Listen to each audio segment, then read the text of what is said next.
next year. Samantha Helton, art at Westview Middle School. I'm Rhonda Winstead. I'm the school counselor at Russellville Elementary School. Okay, so pistons, if you are wanting to make a difference in an engine, in a combustion engine, if you're wanting to increase the power of an engine or change the emissions of an engine or do anything that involves the inside of the engine, you're going to look at designing the pistons. If you are going to want to design a piston anywhere in the world, you're going to look to Mahle. Mahle is the leader. They've been doing this for over 100 years of designing pistons for mass production, and they also design pistons for NASCAR. There are 170 production locations worldwide. A lot of people only think about them being in Morristown, but they are worldwide, and there's 33 in just North America. This is a slide of some of the companies that use Mahle pistons worldwide. The main ones that are produced here at the Morristown plant are in Ford and the Nissan motors. They also do the heavy-duty equipment like Caterpillar and diesel engines as well. Mahle in Morristown is celebrating their 40th year this year in the city of Morristown, and they currently are employing over 1,050 people in our community. Mahle is very involved in the areas around you in the community. Here are just some of those: March of Dimes, American Cancer Society, Relay for Life, Hamblen County Central Services Coke Drives, American Red Cross, ALPS, and then more specifically towards schools, H6L, Encore Theatrical Group, Douglas Cherokee Head Start, Foster Children, Christmas, and more. There's so many more that we just couldn't include for the time limit. There's so many more. So our preconceived thoughts about going into a factory. I used to work at Berkline back in the 90s, back in the good old days, I guess. And back at Berkline, this was a time before air conditioning in plants. And they did what's called piecework, where everybody did one little piece, and they, as fast as they could get it done, they would get it done and move it on to the next person. And they actually got paid based on how many pieces they could do. So you want to talk about some sweaty individuals out in the plants covered in sawdust, trying to get stuff done as fast as they could. So that was our kind of my first preconceived notion of what it was like to work in a plant. I have similar thoughts. I'm driven by Mahle every day when I go to work for the last many years, and this was kind of the picture I had in my head, just kind of like a dirty, dark, mundane, manual labor kind of place, and I was very surprised at the level of technology that was inside the robots, the computers that were used.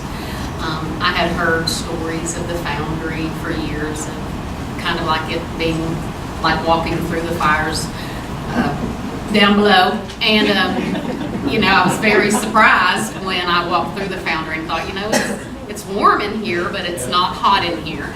But I was told that 10, 15, 20 years ago it really was that way, and that's just how far they've come over the years in improving the working conditions for the employees there. So When I was in high school, I was surrounded by people who almost put a fear in me at factories so that they could push me into college, and which has worked out for me. I love teaching, but because of the fact that I'd never been in a factory or manufacturing, I just had this somewhat slight fear of how scary it would be, or how dark it would be, or how hot it would be, or how tired people were working there. When we went in there, it was air conditioning, and people were just, they were happy to be there. I mean, not everybody's happy to go to work every day, but they were in very good conditions.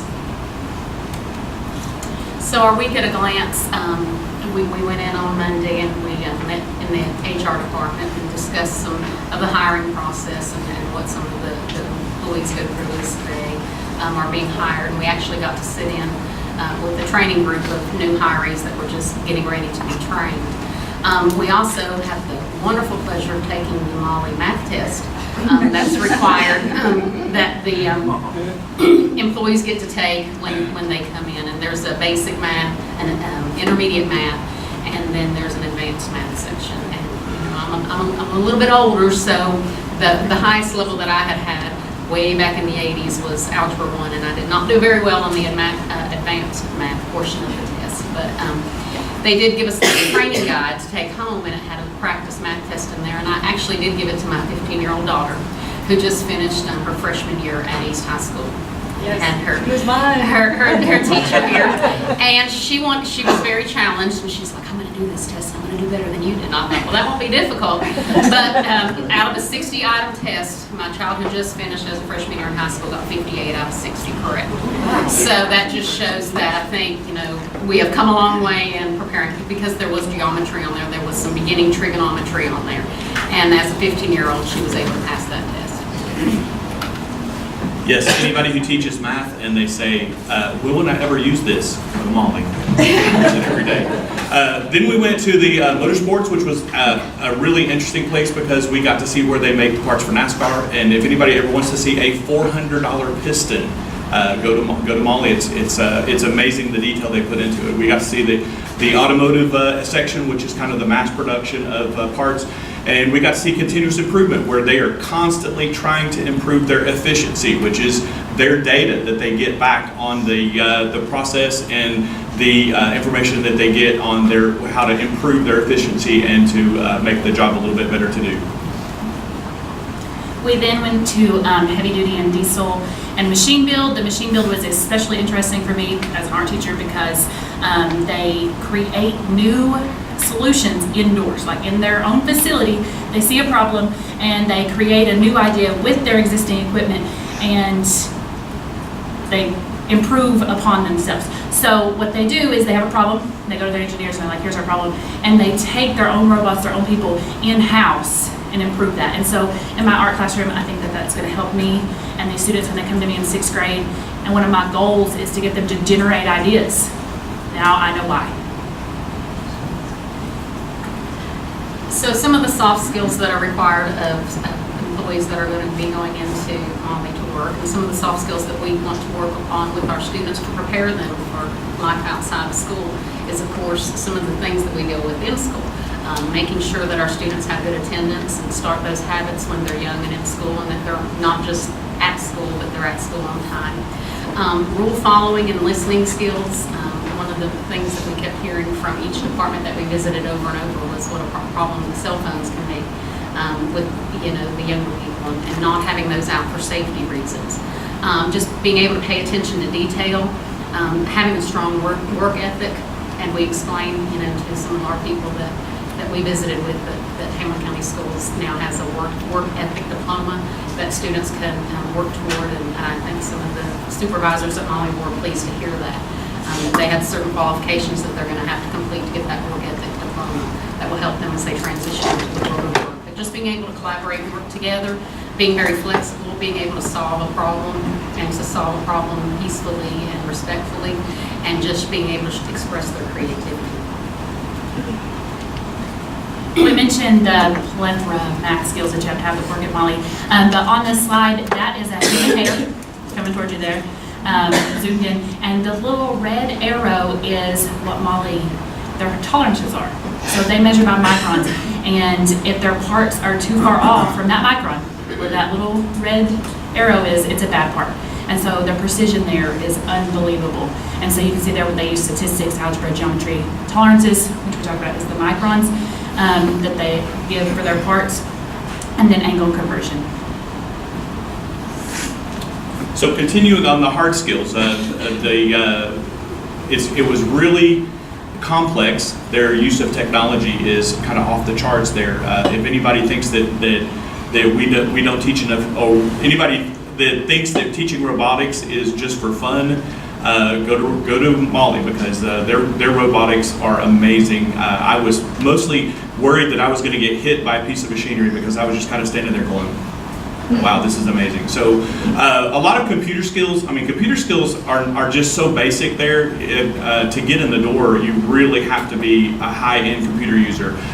They have people who are on the floor who can program in Visual Basic and Python. They don't have programmers like a lot of places have who just do programming. They actually have people on the floor. They had a similar situation here where on one of their lines, they had a monitor that was placed at the top where the supervisor could walk down a line and see how long the lines had been up, see how long it took them to get up, see how many parts they had made, see how many bad parts were made that day, and just to visualize that, they used Visual Basic for that. Python is a scripting language, and they used scripting language, so the engineers were using it, the techs were using it, just to program everyday things that they needed to script.